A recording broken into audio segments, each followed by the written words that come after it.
हाँ भाई देखिए,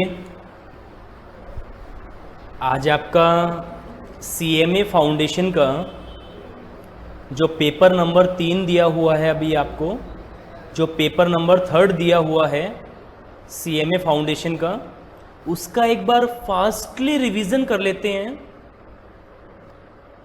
रिवीजन ऐसा हो कि 2 घंटे के अंदर हम पूरा आपका लो कंप्लीट कर लें भाई।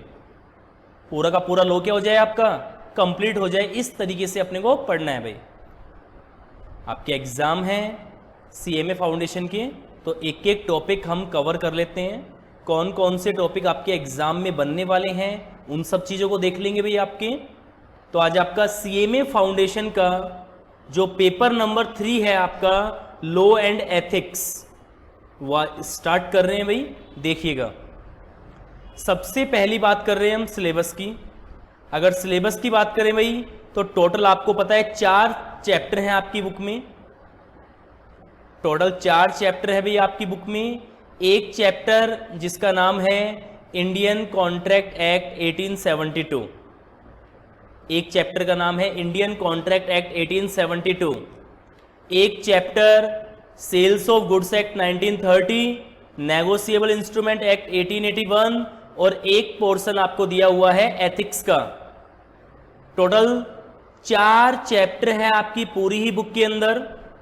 70% मार्क्स आपके लॉ के हैं भाई, और 30% आपकी एथिक्स।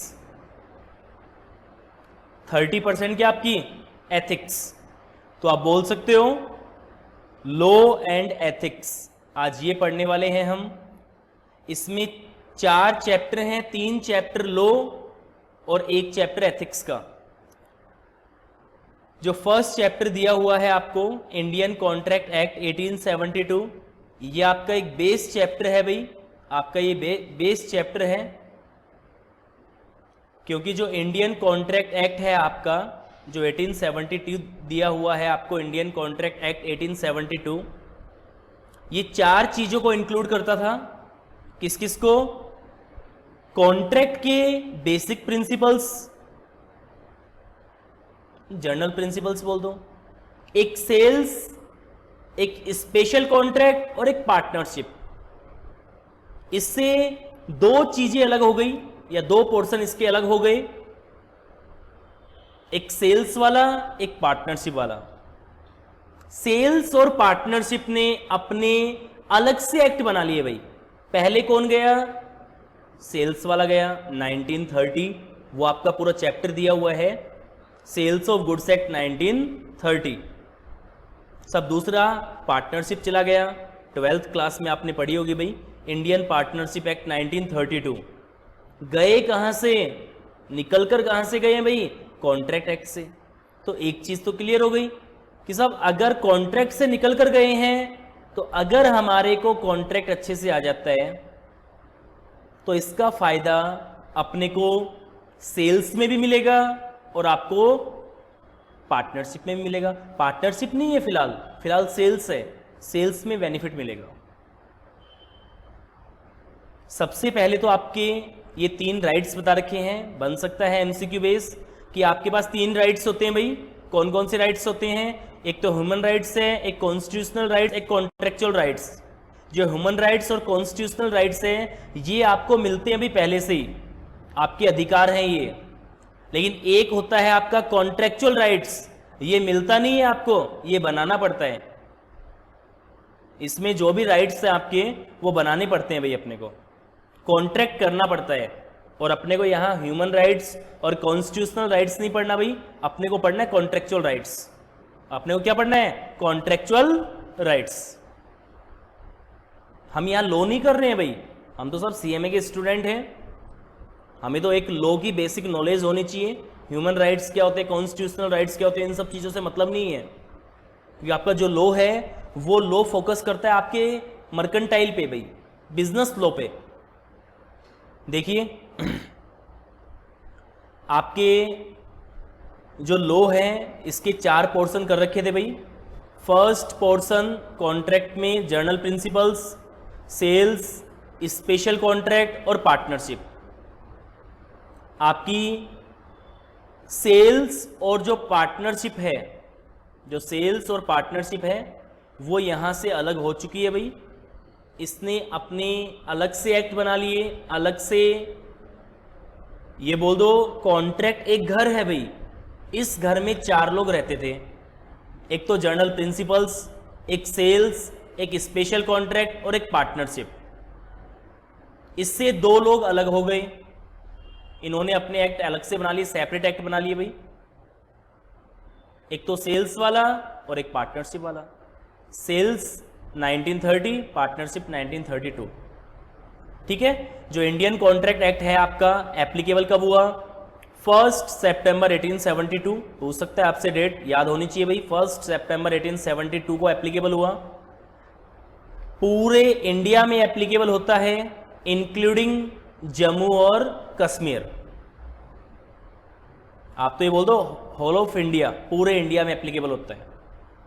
इसके पीछे क्या रीजन है, क्या नहीं है कि पहले जम्मू कश्मीर आपका जो JNK है, जम्मू कश्मीर है, पहले आपका एक्सक्लूडिंग था, अब आपका इंक्लूडिंग हो गया। इन सब चीज़ों से मतलब नहीं है फिलहाल अपने को, लास्ट रिवीजन चल रहा है। आपको सिर्फ ये याद रखना है कॉन्ट्रैक्ट एक्ट पूरे इंडिया पे एप्लीकेबल होता है, बात खत्म। ठीक है। कॉन्ट्रैक्ट की जो डेफिनेशन है वो आपकी सेक्शन 2H में दी हुई है। एन एग्रीमेंट बिटवीन 2 और मोर पार्टीज एनफोर्सेबल बाय लॉ। पढ़ लेना भी इसको। कोई भी ऐसा एग्रीमेंट जो 2 या 2 से ज्यादा पर्सन के बीच में हो और एनफोर्सेबल बाय क्या हो? लॉ हो। एनफोर्सेबल बाय लॉ का मतलब क्या हुआ? जिस चीज की परमिशन आपको कौन दे दे? लॉ दे दे भाई। एक आपकी पोलक ने कही थी भाई, पोलक ने क्या डेफिनेशन दी? Every agreement and promise enforceable at law is a contract. याद रख लेना बस आपका। एग्रीमेंट की डेफिनेशन 2 सेक्शन में दी हुई है, सेक्शन 2E 2B। 2E की याद रखने के लिए आप ध्यान रखना प्रोमिसेज, एक वर्ड याद रख लेना, प्रोमिसेज आएगा भाई इसमें। और 2B के अंदर सामने वाली पार्टी, एक पर्सन दूसरे पर्सन को प्रपोजल देता है, ऑफर देता है उसकी इच्छा जानने के लिए, और जैसे ही वो प्रपोजल क्या हो जाता है? स्वीकार हो जाता है, एक्सेप्ट हो जाता है, वैसे ही आपका एग्रीमेंट बन जाता है भाई।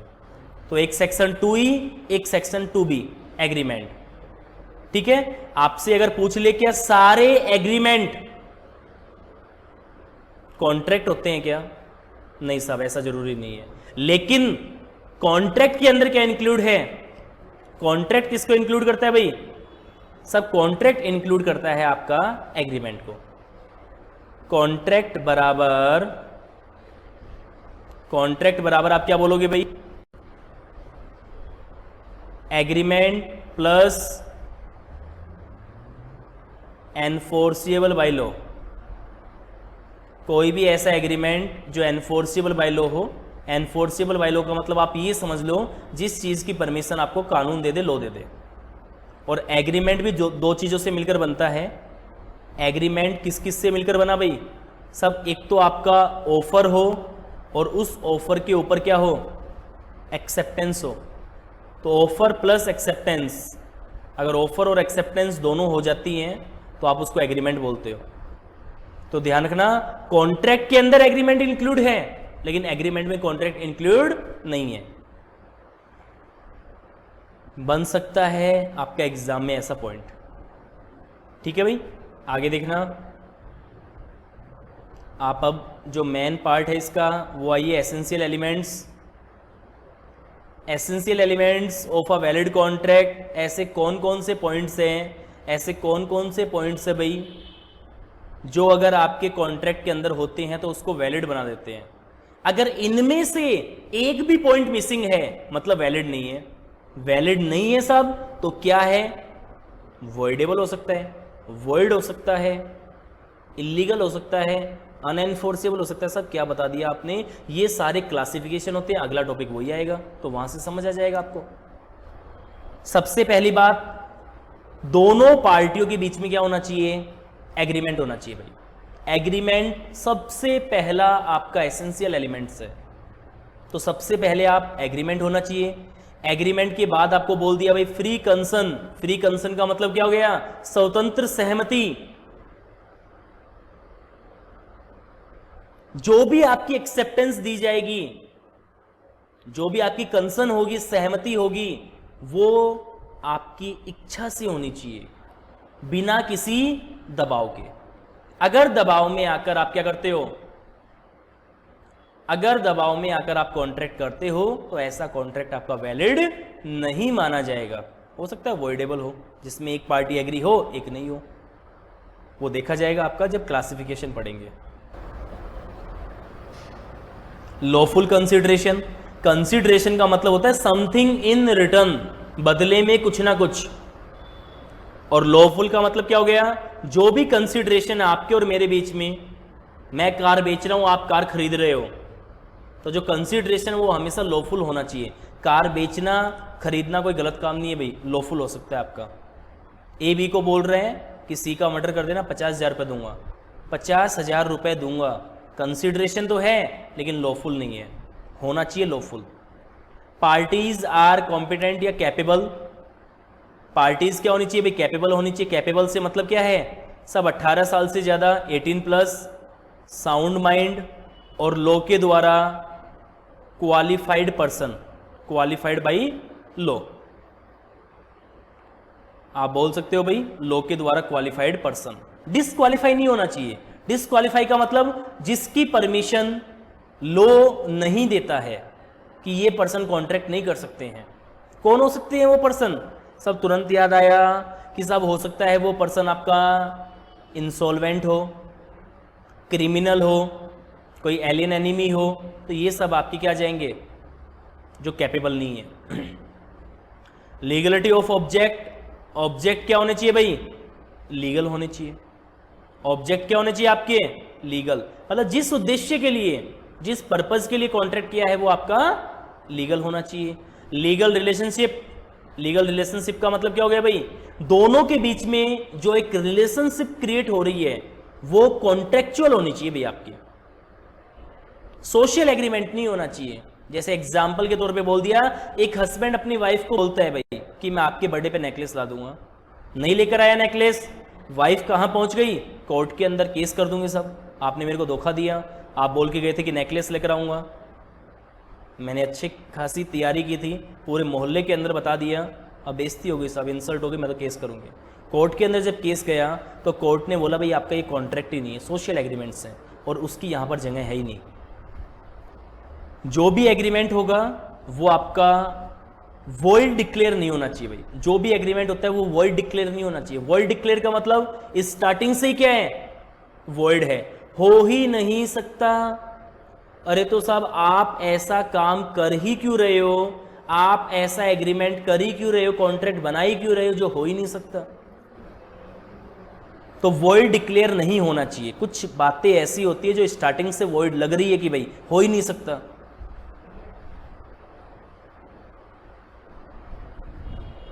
कौन सा हो सकता है भाई ऐसी बातें, एक माइनर के साथ करना, पागल व्यक्ति के साथ करना, क्रिमिनल के साथ करना, स्टार्टिंग से वॉइड होता है। या फिर आप एक ऐसी परफॉर्मेंस देना चाहते हो जो पॉसिबल ही नहीं है। ए बी को बोल रहे हैं कि आप मेरे से शादी कर लो, चांद तारों को तोड़ लाऊंगा, हवाओं को मोड़ लाऊंगा, एक गाना भी था आपका कि तुम जो कह दो तो चांद तारों को तोड़ लाऊंगा, हवाओं को मोड़ लाऊंगा। सामने वाली पार्टी नहीं हो सकता ये सोचकर कॉन्ट्रैक्ट कर लिया और बाद में पता लगा सब ये चीज़ क्या नहीं है, पॉसिबल नहीं है। अरे भाई जब स्टार्टिंग से आपको लग रहा है कि ये चीज़ क्या है, वॉइड है, तो आप वो कॉन्ट्रैक्ट करो ही मत भाई। जो परफॉर्मेंस है वो सर्टेन होनी चाहिए, कैपेबल भी होनी चाहिए। और कुछ एक आपकी क्या है, लीगल फॉर्मेलिटीज़। भाई कोई भी कॉन्ट्रैक्ट करते हैं तो कुछ एक लीगल फॉर्मेलिटीज़ तो होंगी ही होंगी। प्रॉपर स्टाम्प हो, दोनों पार्टी के नाम हो, दोनों पार्टी की साइन हो, एविडेंस हो, रिटर्न में हो, आपका प्रॉपर एक लीगल फॉर्मेलिटीज़ होती है इसमें। फिर क्लासिफिकेशन, क्लासिफिकेशन अगर देखते हैं तो टोटल 16 टाइप के आपके कॉन्ट्रैक्ट को बांटा हुआ है। सबसे पहले इसने बोल दिया बेस्ड ऑन एनफोर्सेबिलिटी, एनफोर्सेबिलिटी के बिहाफ पे 6 टाइप है। कानून की परिवर्तनता के आधार पर 6 टाइप्स के आपके क्या दिए हुए हैं, कॉन्ट्रैक्ट दिए हुए हैं। Valid contract, void agreement, voidable, void contract, unenforceable, illegal. Valid contract क्या होता है, जिसमें सारे के सारे एसेंशियल एलिमेंट्स आ जाएं, हो गया वैलिड। जिसमें सारे के सारे एसेंशियल एलिमेंट्स आ जाएं, हो गया वैलिड। वॉइड एग्रीमेंट, ऐसा एग्रीमेंट जो स्टार्टिंग से ही वॉइड हो। ध्यान रखना भाई, वॉइड एग्रीमेंट अलग है और वॉइड कॉन्ट्रैक्ट अलग है आपका। वॉइड एग्रीमेंट तो क्या है? ऐसा एग्रीमेंट जो स्टार्टिंग के अंदर आपका वॉइड था और लास्ट तक वॉइड रहेगा। वॉइड एब इनिशियो, इनिशियल स्टेज से ही वॉइड है। एक वॉइड कॉन्ट्रैक्ट होता है जो स्टार्टिंग में तो एनफोर्सिबल होता है, लीगल होता है, बाद में अनएनफोर्सिबल हो जाता है भाई, पॉसिबल नहीं हो पाता है। वॉइडेबल, एक पार्टी एग्री है, दूसरी पार्टी एग्री नहीं है। अनएनफोर्सिबल, एक वर्ड याद रखना, टेक्निकल डिफेक्ट। किसी भी कॉन्ट्रैक्ट के अंदर अगर टेक्निकल डिफेक्ट आ जाते हैं, सिर्फ टेक्निकल डिफेक्ट वर्ड आया, अनएनफोर्सिबल। अगर आपने वो टेक्निकल डिफेक्ट दूर कर दिया, जो कमियां थी, तो आपका वैलिड हो जाएगा। इलीगल, जिसमें आपका ऑब्जेक्ट ही गलत है भाई, इलीगल है। फॉर्मेशन की बिहाफ पे दो हैं, फॉर्मल, सिंपल, जिसमें प्रॉपर रिकॉर्ड मेंटेन होता है, प्रॉपर सील होती है, रिटर्न में होता है, पार्टीज के साइन होते हैं, फॉर्मल। और इसके अपोजिट बिल्कुल क्या हो जाएगा? सिंपल हो जाएगा। परफॉर्मेंस के बिहाफ पे दो दे रखे हैं, एग्जीक्यूटेड, एग्जीक्यूटरी। एग्जीक्यूटेड जिसमें दोनों पार्टी अपना काम पूरा कर दे। एग्जीक्यूटरी या तो दोनों की परफॉर्मेंस बाकी हो, या फिर एक ने दे दी, एक की बाकी है। कार वाला एग्जाम्पल ले लो, ए कार बेच रहा है और बी खरीद रहा है, तो सीधी सी बात है, ए क्या देगा? कार देगा, और बी पैसा। खत्म, दोनों पार्टियां काम कर दे, एग्जीक्यूटेड। बी ने पैसा दे दिया, ए कार नहीं दे रहा, एग्जीक्यूटरी। अब इसी से मिलता जुलता आपका बेस्ड ऑन ऑब्लिगेशन आ जाता है। Unilateral, bilateral, multilateral. यूनिलेटरल क्या है भाई आपका? जिसमें ऑब्लिगेशन का मतलब ड्यूटी, लायबिलिटी, जिसमें एक पार्टी की ड्यूटी बाकी हो, यूनिलेटरल। ध्यान रख लेना भाई, एक पर्सन, यूनिलेटरल। बोथ, दोनों पार्टी की ड्यूटी बाकी है, ना कार दी नहीं पैसा आया, बायलेटरल। या जितनी भी पार्टियां जुड़ी हुई हैं, दो से ज़्यादा, 2+, तो उसको हम बोल देंगे अगर उनकी ड्यूटी बाकी है, multilateral. Mode of creation, mode of creation की बिहाफ पे आपको दे रखा है एक्सप्रेस, इम्प्लाइड, ई कॉन्ट्रैक्ट। एक्सप्रेस कॉन्ट्रैक्ट क्या होता है भाई? एक्सप्रेस या तो लिखकर, रिटर्न, या फिर ओरल। स्पष्ट, स्पष्ट क्या? लिख दो या बोल दो। ई कॉन्ट्रैक्ट, ई कॉमर्स के थ्रू, इलेक्ट्रॉनिक माध्यम से। ये आपका लॉकडाउन में और भी ज़्यादा चल गया भैया, ई कॉन्ट्रैक्ट इलेक्ट्रॉनिक माध्यम से हो। तो ऑफर की अगर हम बात करें तो भी सीधी सी बात है, सामने वाली पार्टी को जो ऑफर होती है उसको दिया जाता है उसकी इच्छा जानने के लिए, विलिंगनेस जानने के लिए कि आप ये कार खरीदना चाहते हो। तो जो पर्सन ऑफर देता है उसको ऑफरर बोलते हैं, जिसको दिया जाता है उसको ऑफर ही बोलते हैं भाई। फिर ऑफर की आपकी ये जो टाइप्स बता रखे हैं ये देख लेना। ऑफर आपका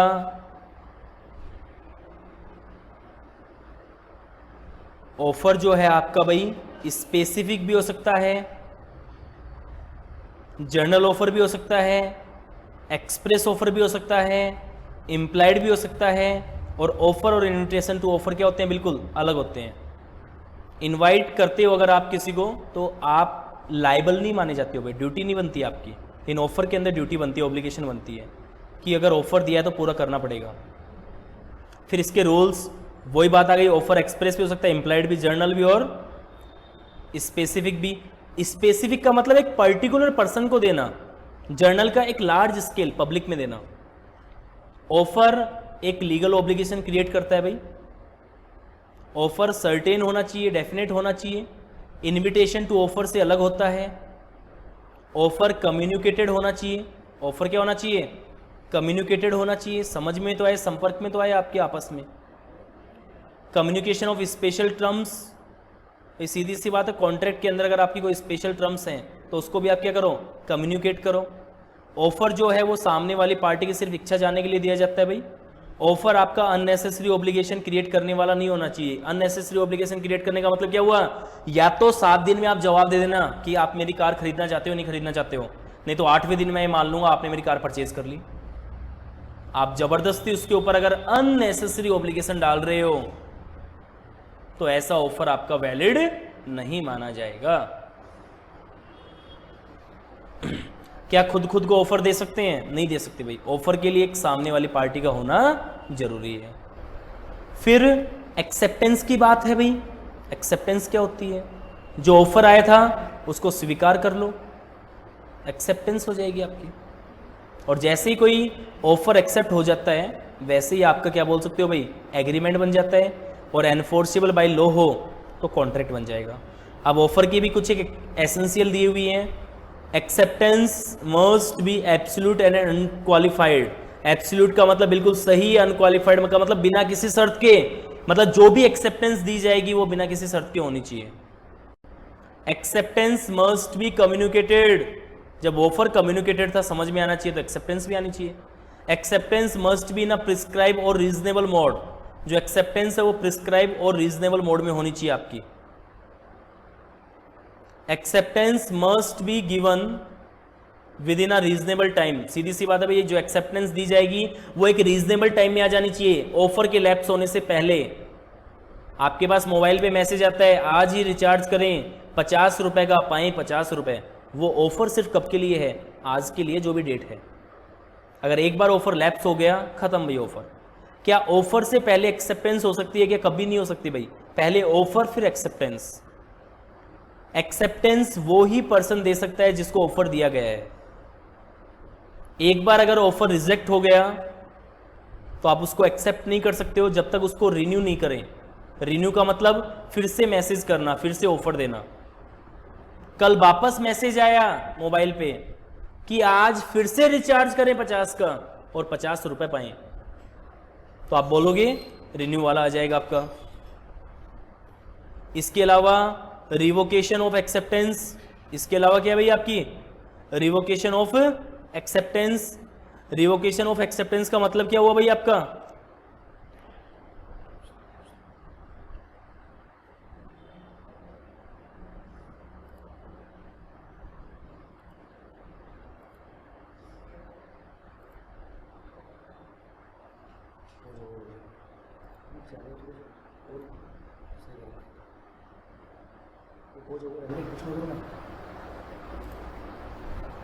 चल रही है वो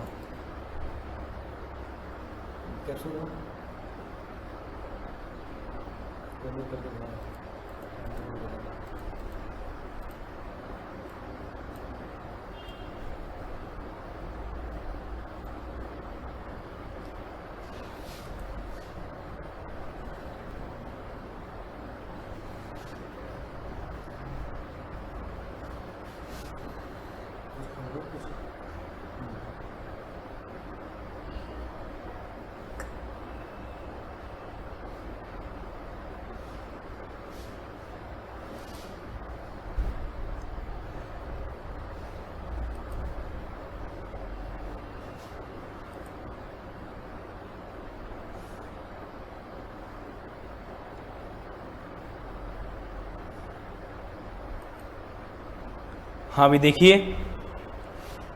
अगला आपको रिवोकेशन बोल दिया। रिवोकेशन का मतलब होता है वापस लेना।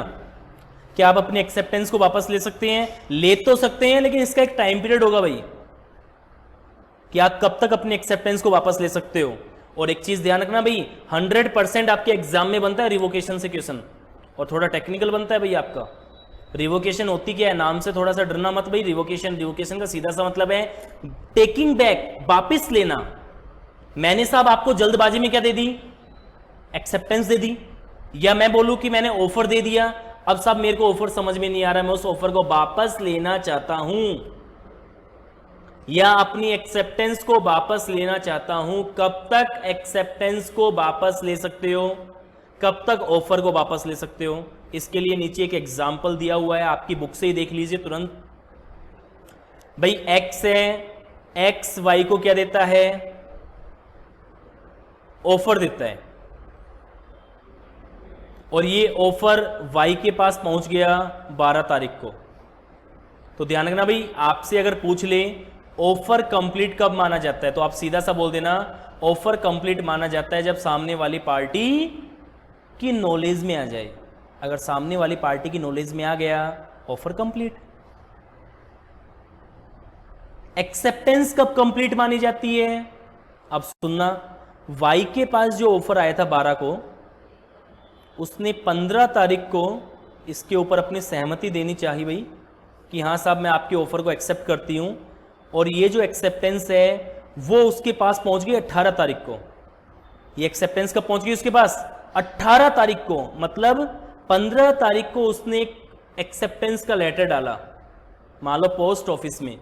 ये पोस्ट ऑफिस होता है भाई आपका, ये पोस्ट ऑफिस के अंदर उसने पोस्ट कर दी और ये पोस्ट 18 को उसके पास पहुंची। एक्सेप्टेंस कंप्लीट कब मानी जाएगी, अच्छे से सुन लेना, वापस ये बोल रहा हूं मैं, ऑफर में तो एक लाइन है कि ऑफर कंप्लीट कब माना जाएगा, जब सामने वाली पार्टी की नॉलेज में आ जाए। सब सामने वाली पार्टी बोले तो, सामने वाली पार्टी बोले तो ऑफरी, और उसकी नॉलेज में 12 को आया, 12 को ऑफर कंप्लीट। फिर बात आती है आपकी एक्सेप्टेंस की, कि एक्सेप्टेंस कंप्लीट कब मानी जाएगी। सब एक्सेप्टेंस कंप्लीट मानी जाएगी जब एक तो एक्स की नजरों में, एक वाई की नजरों में। तो ध्यान रखना भाई, जो एक्सेप्टेंस है वो एक्स की नजरों में तो कब कंप्लीट मानी जाएगी, जब सामने वाली पार्टी उसको एक ऐसे मोड में डाल दे जहां से वापस निकालना इम्पॉसिबल है। क्या एक बार पोस्ट अगर कर दिया तो वापस निकाल सकते हो, नहीं निकाल सकते हो। तो 15 तारीख को ही एक्सेप्टेंस कंप्लीट। और वाई की नजरों में जब एक्स की नॉलेज में आ जाए, और एक्स की नॉलेज में कब आ रहा है, 18 तारीख को। कंफ्यूज मत होना, जो है वो है भाई, एक्स की नजरों में 15 को, वाई की नजरों में 18 को, मतलब ऑफर की नजरों में पहले कंप्लीट, ऑफर की नजरों में जब उसके पास पहुंच जाए। फिर आती है बात रिवोकेशन। सब जल्दबाजी में ऑफर दे दिया, वापस लेना है साहब, मेरे समझ में नहीं आ रहा है। तो एक काम कर सकते हो आप, 15 तारीख से पहले, आप 15 तारीख से पहले इस ऑफर को वापस ले सकते हो। 15 से पहले हो सकती है 14 तारीख बोल दो, जो भी आप टाइमिंग के अकॉर्डिंग चल लो। यहां पर डेट है तो डेट में आप क्या बोलोगे, 15 से पहले 14 तारीख। एक्सेप्टेंस वापस लेनी है, जल्दबाजी में दे दी, 18 से पहले ले लो, 17 तारीख को खत्म ये लो रिवोकेशन। भाई सीधी सी बात है, सामने वाली पार्टी ऑफर वापस लेना चाहती है तो एक्सेप्टेंस से पहले ले सकती है, और एक्सेप्टेंस वापस लेनी हो तो एक्सेप्टेंस जब उसके पास पहुंच रही है उससे पहले खत्म। पढ़ लेना इसको एक बार, 100% एग्जाम में बनता है भाई, 99% नहीं, 100%। फिर आपका how is revocation made, revocation कैसे होगा भाई देख लेना। रिवोकेशन की सीधी सी कहानी है, रिवोकेशन नोटिस के थ्रू हो सकता है, टाइम निकल जाए तो भी हो सकता है। मैंने कहा कि अगर आप मेरा ऑफर एक्सेप्ट करना चाहते हो तो 50% अमाउंट भेज देना, आपने 50% अमाउंट नहीं भेजा, मतलब कंडीशन पूरी नहीं की, फेल हो गए। या उसकी डेथ हो जाए, क्या हो जाए, उसकी डेथ हो जाए, काउंटर ऑफर, क्या हो जाएगा, काउंटर ऑफर, ठीक है। और जो ऑफर आपको भेजा था, आपने जब स्वीकार किया तो प्रिस्क्राइब या यूजुअल मोड से नहीं किया, मैंने जैसे कहा था वैसा नहीं किया, रिवोक कर लो, क्या कानूनी चेंज हो जाए। हाउ इज रिवोकेशन मेड, ये हो गया। वॉइड कॉन्ट्रैक्ट, वॉइडेबल कॉन्ट्रैक्ट और वॉइड एग्रीमेंट। वॉइडेबल कॉन्ट्रैक्ट एक पार्टी एग्री है, दूसरी नहीं है। वॉइड एग्रीमेंट स्टार्टिंग से एनफोर्सेबल नहीं है भाई। वॉइड कॉन्ट्रैक्ट स्टार्टिंग में तो एनफोर्सेबल, बाद में अनएनफोर्सेबल हो जाता है। कुछ एक आपके वॉइड एग्रीमेंट की बता रखे हैं भाई, कौन कौन से वॉइड एग्रीमेंट होते हैं आपके, सुनते जाना। एक माइनर के साथ एग्रीमेंट करना, अनसाउंड माइंड के साथ करना, दोनों ही क्या हैं, वॉइड एग्रीमेंट है। वॉइड एग्रीमेंट भाई, वॉइड एग्रीमेंट ध्यान रखना, वॉइड एग्रीमेंट, वॉइड कॉन्ट्रैक्ट नहीं, वॉइड एग्रीमेंट। माइनर के साथ करना, अनसाउंड माइंड के साथ करना, बिना कंसिडरेशन के करना, कि भाई कॉन्ट्रैक्ट अगर करते हो तो कंसिडरेशन का होना जरूरी है, बिना कंसिडरेशन के कॉन्ट्रैक्ट आपका वैलिड नहीं होता है। आपका ऑब्जेक्ट ही अनलॉफुल है, आपका ऑब्जेक्ट ही क्या है भाई, अनलॉफुल है, स्टार्टिंग से ही गलत है ये चीज़ें। बाइलेटरल मिस्टेक, आप भी गलत हो मैं भी गलत हूँ, दोनों पार्टी गलत है, तो भी आपका एग्रीमेंट क्या माना जाएगा, वॉइड माना जाएगा। कंसिडरेशन में एक पार्ट लीगल है एक पार्ट इलीगल है, ये भी क्या माना जाएगा, एक पार्ट लीगल है एक पार्ट इलीगल है भाई, अलग अलग नहीं कर पा रहे हो आप, तो पूरा एग्रीमेंट क्या हो गया, वॉइड हो गया। बिना कंसिडरेशन के किसी की शादी में रुकावट पैदा करना, आप शादी में रुकावट पैदा करने का किसी से का कॉन्ट्रैक्ट नहीं कर सकते हो भाई, अगर कर भी लेते हो तो वॉइड माना जाएगा, लेकिन छोड़कर किसको, माइनर को, बहुत बार पूछ लेता है, तो ध्यान रखना भाई, माइनर जो होता है आप उसकी शादी रुकवा सकते हो, बाकी किसी की नहीं रुकवा सकते हो। Agreement in restaurant of trade, किसी के बिजनेस में रुकावट पैदा करना, कोई लीगल कार्रवाई हो रही है उसमें रुकावट पैदा करना, agreement in restaurant of legal proceedings, जिसका मीनिंग ही क्या हो, अनसर्टेन, 5 किलो आइटम दे दो भाई, 2 किलो की 5 किलो अभी तक समझ में नहीं आ रहा है और आइटम का नाम भी नहीं बताया, तो आप क्या बोलोगे, अनसर्टेन है, समझ में नहीं आ रहा है। कोई वैगरिंग वाले हों, जुए सट्टे वाले हों, ठीक है भाई, इम्पॉसिबल इवेंट हो ही नहीं सकता, या डीम्ड टू बी इम्पॉसिबल, आप इम्पॉसिबल बनाना चाहते हो या इम्पॉसिबल हो सकता है, तो सारे वॉइड है भाई। कंसिडरेशन, कंसिडरेशन का सीधा सा मतलब है समथिंग इन रिटर्न, बदले में कुछ ना कुछ, किसी से भी अगर कॉन्ट्रैक्ट करते हो तो बदले में कुछ ना कुछ होना चाहिए। Section 2D, section 2D, section 2D। और कंसिडरेशन अगर आप नहीं रखते हो तो आपका एग्रीमेंट ही क्या माना जाएगा, वॉइड माना जाएगा, लिख रखा है void. An agreement made without consideration is void agreement, ऊपर पढ़ के भी तो आए हो ना अभी वॉइड एग्रीमेंट के अंदर। अब कंसिडरेशन के भी कुछ एक लीगल रूल्स हैं, सुनते जाना। सबसे पहला, कंसिडरेशन किसकी इच्छा पर होना चाहिए, सब कंसिडरेशन प्रोमिजर की इच्छा पर होना चाहिए। दूसरा भाई, मैं आपको ऑफर दे रहा हूँ, मैं अगर आपको ऑफर दे रहा हूँ तो सीधी सी बात है कंसिडरेशन मेरी इच्छा पर होगा, लेकिन जो प्रोमिजी है वो भी कंसिडरेशन डिसाइड कर देता है। प्रोमिजर बोल रहा है यार देखो मेरे को इस चीज़ की नॉलेज नहीं है, एक काम करो आपको जो बेस्ट लगे वो देख लो, प्रोमिजर डिसाइड कर सकता है, थर्ड पर्सन भी डिसाइड कर सकता है। कार बेच रहा हूँ, ना मेरे को खरीदने वाले को नॉलेज ना बेचने वाले को नॉलेज, एक काम करो यार ट्रू वैल्यू वालों के पास चलो, थर्ड पर्सन भी डिसाइड कर सकते हैं। कंसिडरेशन हमेशा वैल्यू में होना चाहिए, वैल्यू का सीधा सा मतलब है पैसों में, वैल्यू में आप उसको होना चाहिए आपका। ऐसा नहीं है आपने किसी का काम किया और बदले में क्या मिल रहा है, थैंक यू साहब, ये आपका कंसिडरेशन नहीं है। कंसिडरेशन समथिंग इन रिटर्न, बदले में कुछ ना कुछ। कंसिडरेशन नेगेटिव भी हो सकता है और पॉजिटिव के लिए भी हो सकता है। एक फादर अपने सन को बोल रहा है आप स्मोकिंग नहीं करोगे 1000 रुपये दूंगा, नेगेटिव है नहीं करोगे, लेकिन फिर भी क्या है, वैलिड है। दूसरा, आप ये काम करोगे मैं 5000 रुपये दूंगा, पॉजिटिव है, वैलिड है। कंसिडरेशन पास्ट भी हो सकता है, प्रेजेंट भी हो सकता है, फ्यूचर भी हो सकता है। अनलॉफुल नहीं होना चाहिए, कानून की नज़रों में गलत नहीं होना चाहिए, फ्रॉड वाला नहीं होना चाहिए, किसी को नुकसान पहुंचा कर मत लो, कानून मत तोड़ो, फॉरबिडन बाय लॉ नहीं हो। टाइप्स ऑफ कंसिडरेशन 3 टाइप है भाई, पास्ट, प्रेजेंट, फ्यूचर। बस ध्यान रखना, पास्ट में कंसिडरेशन मिल गया, पैसा पहले ही मिल गया, पैसा क्या मिल गया, पहले ही मिल गया अगर आपको, तो जो परफॉर्मेंस है वो प्रेजेंट या फ्यूचर में होगी आपकी। परफॉर्मेंस किस में होगी, प्रेजेंट में या फ्यूचर में। लेकिन प्रेजेंट कंसिडरेशन मिल रहा है तो परफॉर्मेंस पास्ट, प्रेजेंट, फ्यूचर तीनों हो सकती है, और फ्यूचर में हो तो भी पास्ट, प्रेजेंट, फ्यूचर। अब एक आपका टॉपिक दिया हुआ भाई, no consideration no contract. Consideration नहीं तो कॉन्ट्रैक्ट भी नहीं,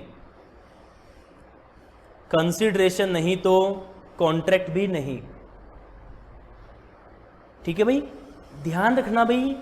वैसे तो अभी आपको बोला गया कि बिना कंसिडरेशन के कॉन्ट्रैक्ट वैलिड ही नहीं है, लेकिन अब क्या बोल रहे हैं कि बिना कंसिडरेशन के भी कॉन्ट्रैक्ट क्या है, वैलिड है। मतलब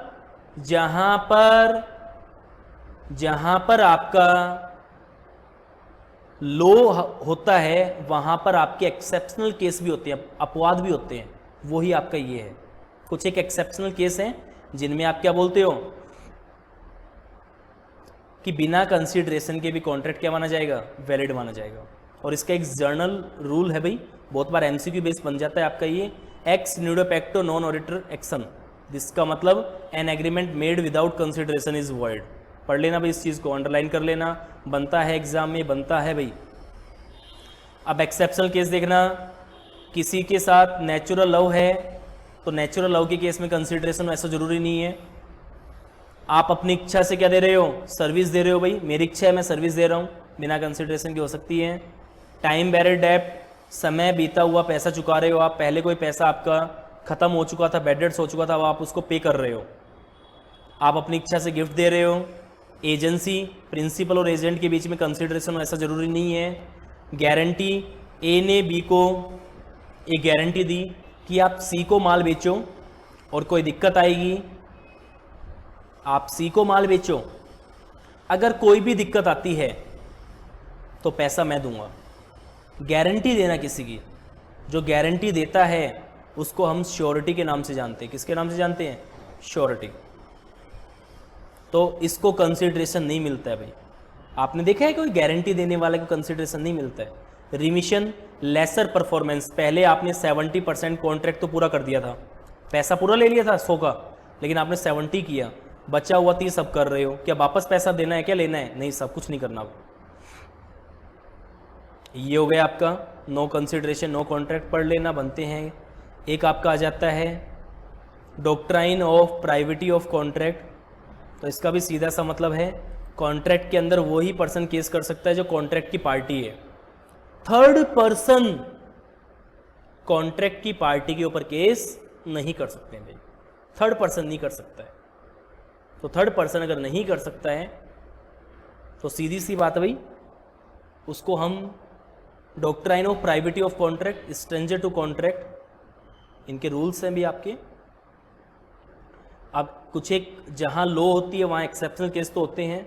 वैसे तो बोला गया कि सर थर्ड पर्सन केस नहीं कर सकता है, इन केस में हमने क्या देखा कि थर्ड पर्सन भी क्या कर सकता है भाई, केस कर सकता है। कौन कौन? कोई ट्रस्ट का बेनिफिशियरी हो, मैरिज सेटलमेंट, कोई provision for maintenance of marriage expenses of female member, assignee, A ने LIC करवा रखी है, मान लो ए की डेथ हो गई, क्या ए का लड़का बी LIC वालों से डिमांड कर सकता है? बिल्कुल कर सकता है तो थर्ड पर्सन, बी का कॉन्ट्रैक्ट थोड़ा ना हुआ LIC वालों से, फिर भी केस कर सकता है। एक्नॉलेजमेंट ऑफ लायबिलिटी, आपने अपनी लायबिलिटी किसी और को दे दी कि थर्ड पर्सन को ये पैसा देना है, इन वो थर्ड पर्सन को पैसा नहीं दे रहा है, तो हो सकता है वो पर्सन आपके ऊपर केस भी कर दे। एजेंसी के अंदर भी आपका क्या हो,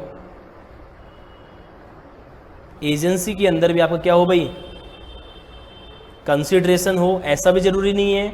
और साथ में जो एजेंसी होती है उसमें थर्ड पर्सन भी केस कर सकता है, प्रिंसिपल और एजेंट के अलावा।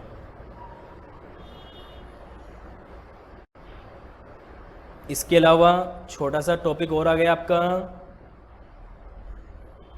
Capacity of parties. कॉन्ट्रैक्ट के लिए कौन कौन सी पार्टीज कैपेबल है, कैपेसिटी ऑफ पार्टीज।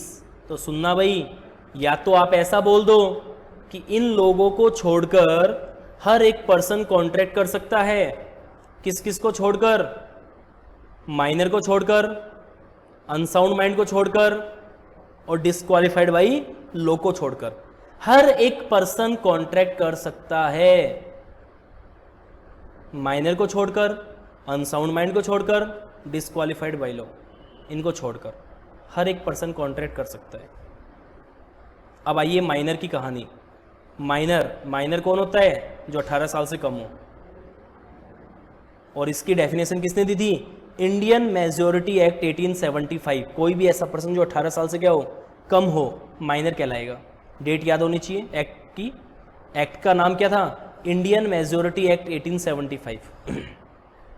अब किसी केस के अंदर अगर गार्जियन अपॉइंट हो ना भाई, गार्जियन, मान लो उसके जो फादर मदर थे उसकी डेथ हो गई, तो उसके लिए आपने गार्जियन अपॉइंट कर दिया, तो उसकी केस में 18 की जगह 21 साल एज मानी जाएगी। क्या मानी जाएगी? 21 साल। और माइनर की क्या पोजीशन है भाई? माइनर के साथ किया गया कॉन्ट्रैक्ट स्टार्टिंग से क्या होता है? एग्रीमेंट वॉइड है, इनिशियल लेवल से ही वॉइड है। अगर कोई माइनर दिखावा करके कॉन्ट्रैक्ट करता है कि साहब मैं तो 25 साल का हूँ, 30 साल का हूँ, तो भी आपका कॉन्ट्रैक्ट क्या माना जाएगा? तो भी आपका एग्रीमेंट कॉन्ट्रैक्ट क्या माना जाएगा भाई? वॉइड माना जाएगा। खुद अगर आप शो करते हो तो भी नहीं माना जाएगा भाई। एक माइनर और एडल्ट दोनों मिलकर कोई कॉन्ट्रैक्ट करते हैं तो ध्यान रखना भाई, रेस्पॉन्सिबल हमेशा एडल्ट होगा, माइनर नहीं होगा। माइनर हमेशा अपनी माइनॉरिटी की दुआई देगा कि सब मैं तो बच्चा हूं, मेरे को इन सब चीज़ों की नॉलेज नहीं है। कॉन्ट्रैक्ट के अंदर माइनर बेनिफिशियरी हो सकता है, पैसा दे दो, बेनिफिट दे दो, लॉस की बात मत करो। माइनर एजेंट हो सकता है, बस एक चीज़ के अंदर माइनर लाइबल होता है। वापस बोल रहा हूं, एक चीज़ के अंदर माइनर लाइबल होगा, एक चीज़ के अंदर माइनर लाइबल होगा, नेसेसरी सप्लाई। अगर आपने माइनर को कोई नेसेसरी सप्लाई दी है तो माइनर लाइबल होगा, अदरवाइज कोई माइनर लाइबल नहीं है। क्या एक माइनर इंसॉल्वेंट हो सकता है? क्या एक माइनर इंसॉल्वेंट हो सकता है? भाई सोचिए तुरंत। ऐसा पर्सन जो लाइबल ही नहीं है, इंसॉल्वेंट कहां से होगा? Sound mind person. Sound mind person क्या है भैया आपका? ऐसा पर्सन जिसकी दिमागी हालत क्या है? सही है भाई। तो साउंड माइंड पर्सन, आपको सिर्फ ये चेक करना है कि कॉन्ट्रैक्ट करते टाइम इस पर्सन की दिमागी हालत कैसी थी। सब कॉन्ट्रैक्ट करते टाइम इसकी दिमागी हालत सही थी, साउंड माइंड। उससे पहले मतलब नहीं है, उसके बाद से मतलब नहीं है।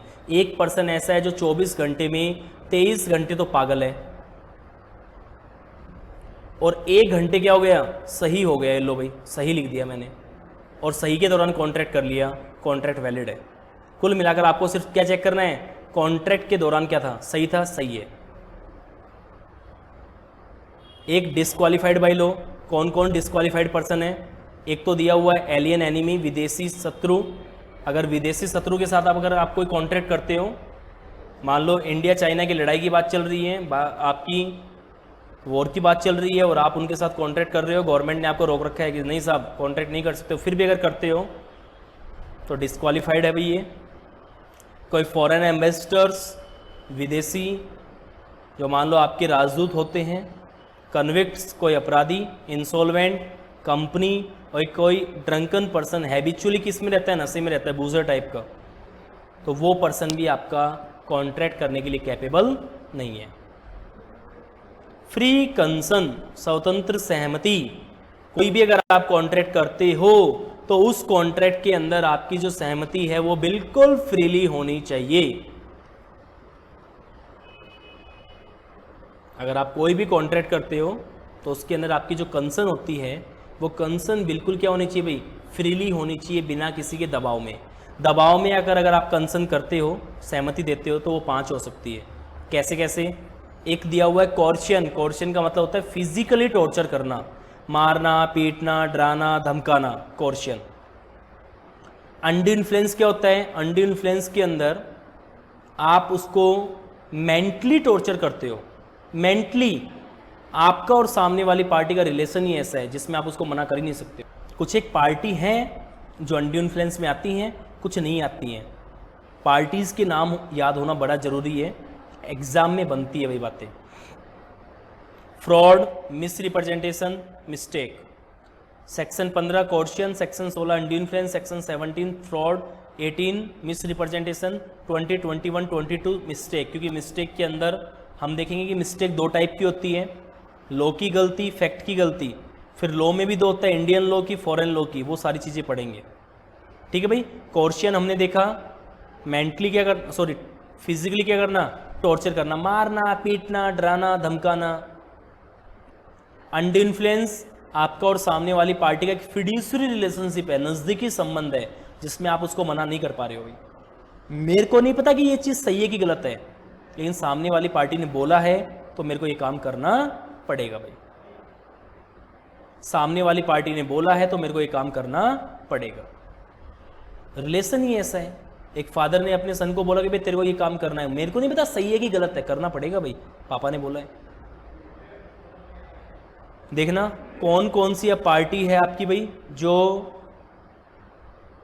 अंडू इन्फ्लुएंस के अंदर आती है, और कुछ पार्टी ऐसी है जो अंडू इन्फ्लुएंस के अंदर नहीं आती है। पेरेंट्स और चाइल्ड आएंगे, guardian ward, doctor patient, solicitor client, trustee beneficiary, religious disciple और फियांसे फियांसी, ये तो अंडू इन्फ्लुएंस के अंदर आते हैं। इनसे मिलते जुलते जो लगते तो आपको ये है कि ये भी आते होंगे, लेकिन नहीं आते हैं अंडू इन्फ्लुएंस के अंदर। 100% बन सकते हैं यहाँ से क्वेश्चन कि ये पार्टी आती है कि नहीं आती। लैंडलॉर्ड टेनेंट, आप जल्दबाजी में क्या बोलोगे, अरे यार नज़दीकी संबंध है, लैंडलॉर्ड टेनेंट में भी मकान मालिक किराएदार में आ सकते हैं, नहीं आते हैं। डेटर क्रेडिटर ये भी नहीं आते हैं, हस्बैंड वाइफ भी नहीं आते हैं। इनके पास जो राइट्स होता है वो इक्वल होता है। आप ये नहीं बोल सकते कि मेरे ऊपर दबाव बनाया, वाइफ ऐसा नहीं बोल सकती मेरे ऊपर दबाव बनाया, हस्बैंड ऐसा नहीं बोल सकते मेरे ऊपर दबाव बनाया, डेटर ऐसा नहीं बोल सकते मेरे ऊपर दबाव बनाया, क्रेडिटर भी नहीं बोल सकते, ना मकान मालिक ना किराएदार। ये भी याद होना चाहिए। फ्रॉड फ्रॉड फ्रॉड फ्रॉड का मतलब जानबूझ के धोखा देना। मेरा तो इंटेंशन है ही क्या, आपको धोखा देना, और धोखा देने की इंटेंशन से मैंने आपके साथ क्या किया है, कॉन्ट्रैक्ट किया है। फ्रॉड क्या हो गया, फ्रॉड हो गया। सच को झूठ, झूठ को सच। आप ऐसी परफॉर्मेंस की बात कर रहे हो जो आपको देनी ही नहीं है, करनी ही नहीं है। मैं आपको ऐसी बात बोल रहा हूं जो पॉसिबल ही नहीं है, करना ही नहीं है मेरे को। क्यों? क्योंकि मेरा तो इंटेंशन यही है कि आपको क्या करना, आपके साथ फ्रॉड करना। अब एक पॉइंट आता है, क्या चुप रहना फ्रॉड होता है क्या? Does silence amount to fraud? क्या चुप रहना फ्रॉड होता है क्या? तो देखिए भाई, सीधी सी बात है, चुप रहना, चुप रहना फ्रॉड नहीं होता है, छोड़ के कुछ एक एक्सेप्शनल केस जिनके अंदर आप क्या बोलोगे, चुप रहना भी क्या है, फ्रॉड है।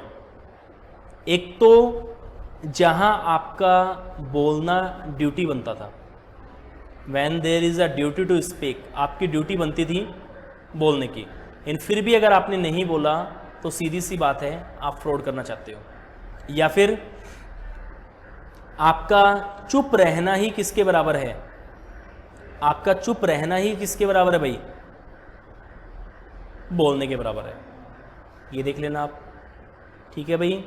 फ्रॉड, फ्रॉड के बाद मिस रिप्रेजेंटेशन, गलत प्रदर्शित करना, फॉल्स स्टेटमेंट देना, झूठे मिस रिप्रेजेंट करना। कई बार बैलेंस शीट वगैरह के अंदर ऐसा हो जाता होगा कि आप सामने वाली पार्टी को क्या कर रहे हो, मिस रिप्रेजेंटेशन कर रहे हो, गलत शो ऑफ कर रहे हो।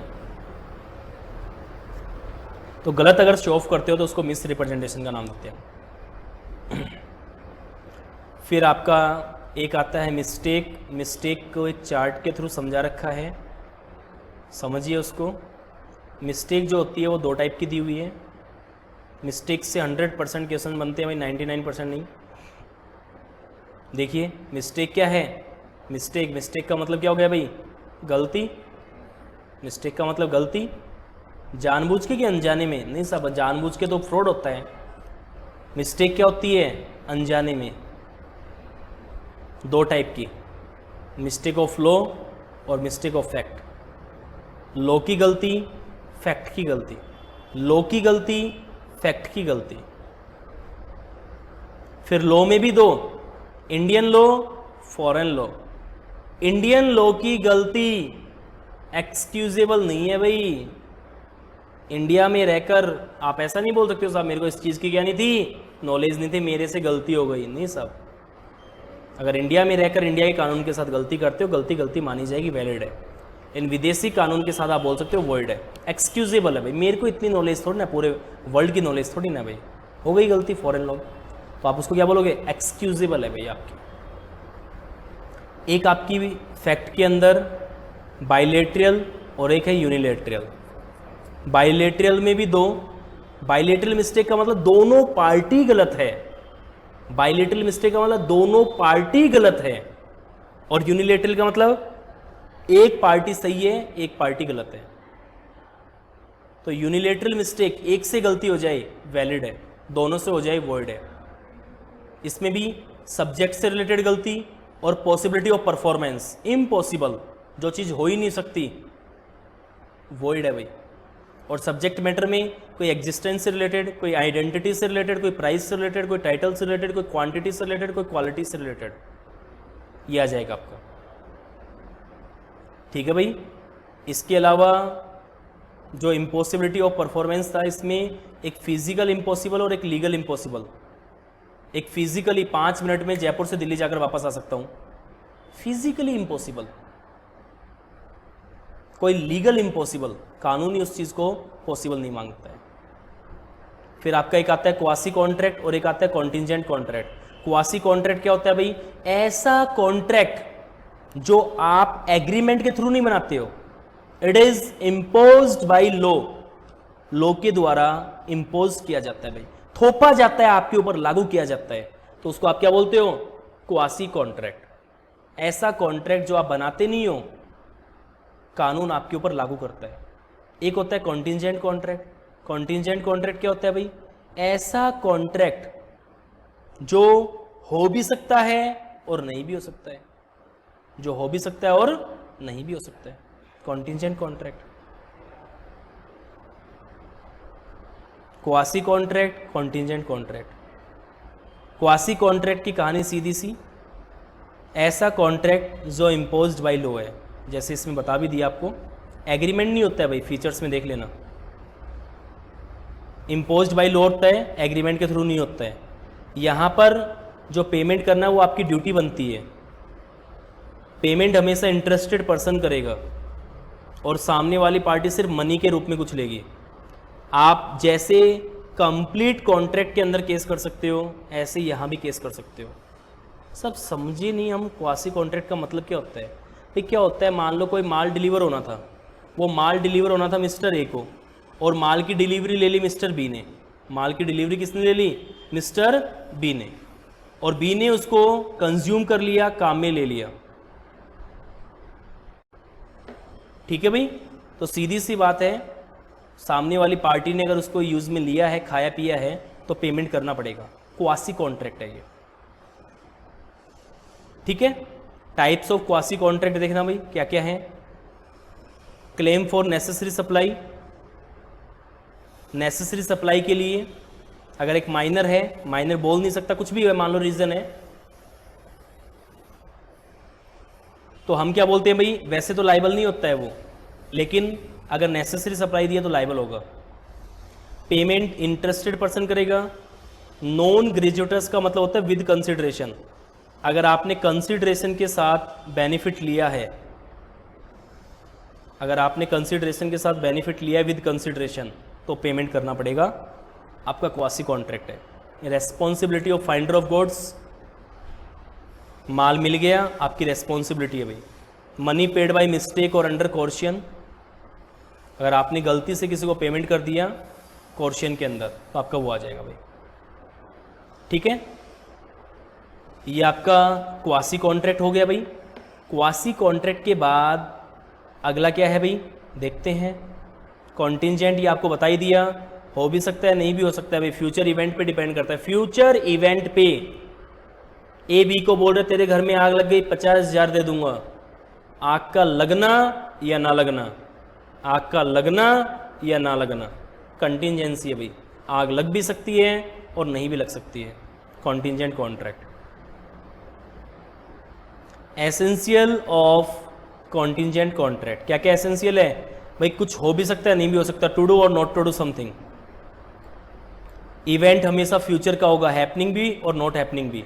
इवेंट हमेशा अनसर्टेन होगा और कोलेट्रल होगा। कोलेट्रल का मतलब जितनी नॉलेज आपको है उतनी नॉलेज सामने वाली पार्टी को है। ठीक है भाई, अगला है rules regarding contingent contract. Happening, not happening, deemed impossible. ठीक है भाई, और स्पेसिफाइड टाइम पीरियड में हो जाता है तो वो आपका वॉइड माना जाएगा। रात को 2:40 पर बारिश होगी और 2:40 पे ही अगर बारिश हुई है, वॉइड है, आपका फिक्स टाइम पीरियड के अंदर नहीं होना चाहिए। इसका मतलब तो आपको पहले से उस चीज़ की क्या थी, नॉलेज थी, वो नहीं होना चाहिए भाई। जितनी नॉलेज आपको उतनी नॉलेज मेरे को, तभी तो कंटिजेंसी बनी रहेगी। आपने 11th-12th के अंदर बेसिक अकाउंट्स पढ़े होंगे, तो उसमें एक वर्ड आता था कंटिजेंट लायबिलिटी। कंटिजेंट लायबिलिटी क्या होती थी? ऐसी लायबिलिटी जो हो भी सकती है नहीं भी हो सकती। कोई केस वेस चल रहा है, जीत भी सकते हो हार भी सकते हो। ये लो भाई, ये क्वासी हो गया और कॉन्टिंजेंट हो गया। क्वासी और कॉन्टिंजेंट के बाद अगला क्या है आपका, परफॉर्मेंस है। परफॉर्मेंस में सीधी सी कहानी है, सुन लेना 2 मिनट। परफॉर्मेंस का मतलब आप अपना काम पूरा कर दो, मैं अपना काम पूरा कर दूं भाई। जो भी आपकी ऑब्लिगेशंस बनती हैं, जो भी आपकी ड्यूटी बनती है, दोनों पार्टी अगर अपनी अपनी ड्यूटी को पूरा कर दे तो उसको परफॉर्मेंस बोलते हैं, या फिर हम इसको डिस्चार्ज भी बोल देते हैं कि दोनों पार्टी डिस्चार्ज हो गई, कॉन्ट्रैक्ट डिस्चार्ज हो गया आपका। 3 पर्सन ने मिलकर लोन लिया ए बी सी डी से, अकेला ए पेमेंट कर देगा तो क्या कॉन्ट्रैक्ट परफॉर्म हो गया? बिल्कुल हो गया। सामने वाली पार्टी अगर कोई भी पूरा कर रही है, परफॉर्मेंस होनी चाहिए। ठीक है भाई, परफॉर्मेंस। अब परफॉर्मेंस आपकी स्पेसिफिक भी हो सकती है और जनरल परफॉर्मेंस भी हो सकती है। ए ने बी से माल खरीदा, डिलीवरी नहीं हुई, मतलब डेथ हो गई बीच में बी की, जो माल सप्लाई करता, क्या उसका लीगल रिप्रेजेंटेटिव उसको पूरा कर सकता है? बिल्कुल कर सकता है। क्या दिक्कत आ गई? माल ही तो देना है। वहीं एक स्पेसिफिक परफॉर्मेंस होती है, स्पेसिफिक परफॉर्मेंस को वही पर्सन पूरा कर सकता है जो उस चीज़ के अंदर उसकी एक कला थी, आर्ट थी। ए बी को बोल रहा है भाई कि मेरे यहाँ आना और शो करना, सिंगर है कोई, डांस करना, सैटरडे को आना, संडे को आना, मेरे क्लब के अंदर डांस करना। ठीक है भाई, तो उन सब चीज़ों के लिए आप क्या बोलोगे भाई? अगर ऐसा होता है आपका, तो क्या माना जाएगा? वो स्पेसिफिक परफॉर्मेंस है, और स्पेसिफिक परफॉर्मेंस वही पर्सन पूरा कर सकता है जिसके साथ आपने कॉन्ट्रैक्ट किया है। उसका लीगल रिप्रेजेंटेटिव नहीं कर सकता भाई। खत्म, कॉन्ट्रैक्ट खत्म हो जाएगा फिर आपका और सामने वाली पार्टी का। क्यों? क्योंकि जिसके साथ किया था उसकी तो डेथ ही हो गई और दूसरा उसको वो पूरा कर नहीं सकता है। ठीक है भाई। इसके अलावा जो कॉन्ट्रैक्ट है आपका, उसका एक डिस्चार्ज वाला पॉइंट दिया हुआ जो सबसे मेन आता है। डिस्चार्ज का मतलब क्या है भाई? डिस्चार्ज का सीधा सा मतलब है आप अपना काम पूरा कर दो, मैं अपना काम पूरा कर देंगे। अगर दोनों पार्टी अपना अपना काम पूरा कर देती हैं तो हम बोलते हैं डिस्चार्ज हो गया। अब आपको मोड ऑफ डिस्चार्ज दिए हुए हैं, कैसे कैसे आप डिस्चार्ज हो सकते हो। मोड ऑफ डिस्चार्ज, एक तो discharge by performance, discharge by agreement, discharge by lapse of time, discharge by operation of law, discharge by impossibility of performance और discharge by breach of contract. Discharge का question बनता है, last exam में भी आया था भाई आपका, पढ़ लेना इसको। Performance, actual attempt performance. Actual performance क्या होती है? एक्चुअल परफॉर्मेंस आप सीधी सी मतलब है भाई, सीधा सा मतलब एक्चुअल परफॉर्मेंस का, तो आपने कॉन्ट्रैक्ट को एक्चुअल में क्या कर दिया? परफॉर्म कर दिया, पूरा कंप्लीट, खत्म भाई। अटेम्प्ट करने की कोशिश की आपने, नियर बाय कंप्लीट हो गया। एग्रीमेंट के थ्रू भी हो सकता है डिस्चार्ज। आप कैसे कैसे? नोवेशन, नोवेशन का मतलब नया बनाना, नया बनाओगे तो पुराना अपने आप डिस्चार्ज। ऑल्ट्रेशन का मतलब चेंजेस करना, ऑल्टर करना उसको। अगर चेंजेस करोगे तो सीधी सी बात है भाई, चेंजेस अगर आप कुछ करते हो तो पुराने वाला अपने आप क्या हो गया? डिस्चार्ज हो गया। रिसेशन, कैंसिल करना, कैंसल, अगर आप किसी कॉन्ट्रैक्ट को कैंसिल कर देते हो तो अपने आप क्या हो गया? वो डिस्चार्ज हो गया। रिमिशन, वही पॉइंट आ गया, लेसर परफॉर्मेंस, अब पूरा कर दो, खत्म करो यार, कहानी किससे इसकी।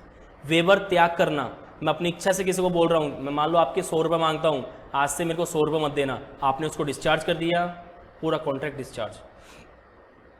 Discharge by lapse of time, समय बीत जाए, समय बीत जाए, समय बीत जाए, अगर आपका टाइम पीरियड निकल जाता है तो भी आप क्या हो गए? डिस्चार्ज हो गए। Discharge by operation of law, कानून की नज़रों में कब कब डिस्चार्ज हो जाओगे? कानून के द्वारा किसी की डेथ हो गई, अपने आप डिस्चार्ज। इंसॉल्वेंट हो गया, अपने आप डिस्चार्ज। अनऑथराइज्ड मटेरियल ऑल्ट्रेशन, इतना चेंजेस कर दिया जो आपकी पावर में नहीं था, तो पावर में नहीं, डिस्चार्ज। मर्जर, दो कॉन्ट्रैक्ट मिलकर एक हो गए, तो सीधी सी बात है भाई, अगर दो मिलकर एक होते हैं तो हम उसको बोलते हैं अनऑथराइज्ड, सॉरी मर्जर, आपका मर्जर चल रहा था, दो कॉन्ट्रैक्ट मिलकर एक हो गए तो दोनों की लायबिलिटी खत्म, दोनों डिस्चार्ज, एक नया बन गया आपका। चेंजेस इन लॉ, कानून ही चेंज हो जाए। अगला इम्पॉसिबिलिटी ऑफ परफॉर्मेंस, परफॉर्मेंस ही क्या हो जाए? इम्पॉसिबल। एक discharge by breach of contract. Breach का मतलब तोड़ना, वापिस लेना। आपने कोई मान लो कॉन्ट्रैक्ट किया था, उस कॉन्ट्रैक्ट को पूरा नहीं कर पा रहे हैं तो आप उसको बीच में छोड़ रहे हो, फेल हो गए आप कॉन्ट्रैक्ट को पूरा करने में, तो उसको हम ब्रिज के नाम से जानते हैं। ब्रिज दो टाइप की होती है, actual bridge, anticipatory bridge. Actual bridge during the contract, contract के टाइम पे तोड़ना, फेल करना। कैसे मतलब? मान लो 15 जुलाई की शादी थी। शादी वाले दिन या मैंने पहले से ऑर्डर दे रखा था कुछ सामान का, मान लो मैंने दूध का ऑर्डर दे रखा था भाई, मिल्क का ऑर्डर दे रखा था, 500 लीटर मिल्क ले आना। 15 तारीख को सामने वाली पार्टी आती है, जो भी मिल्क सप्लायर था, और आकर बोलता है साहब मैं तो मिल्क नहीं लेकर आ पाऊँगा, मेरे बस की बात नहीं है, मेरे पास माल नहीं है। एक्चुअल ब्रिज, अगर ड्यूरिंग दी कॉन्ट्रैक्ट तोड़ते हो, actual bridge, on the spot actual bridge. Anticipatory bridge क्या होती है? एंटीसिपेटरी ब्रिज क्या होती है भाई?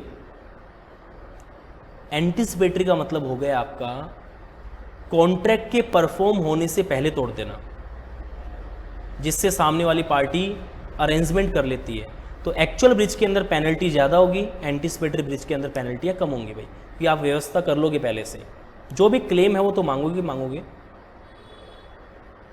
ठीक है भाई। अब इसकी रेमेडीज दी हुई है, क्या क्या बचाव है। अगर सामने वाली पार्टी ने कॉन्ट्रैक्ट कैंसिल कर दिया, अगर सामने वाली पार्टी ने कॉन्ट्रैक्ट क्या कर दिया भाई, तोड़ दिया, तो आपके पास क्या क्या बचाव हो भाई? मेरी तो कोई गलती है नहीं भाई, मेरी तो कोई गलती है ही नहीं। क्यों नहीं है भाई मेरी गलती? सब मेरी गलती इसलिए नहीं है क्योंकि कॉन्ट्रैक्ट आपने तोड़ा है, कॉन्ट्रैक्ट आपने तोड़ा है। अगर कॉन्ट्रैक्ट आपने तोड़ा है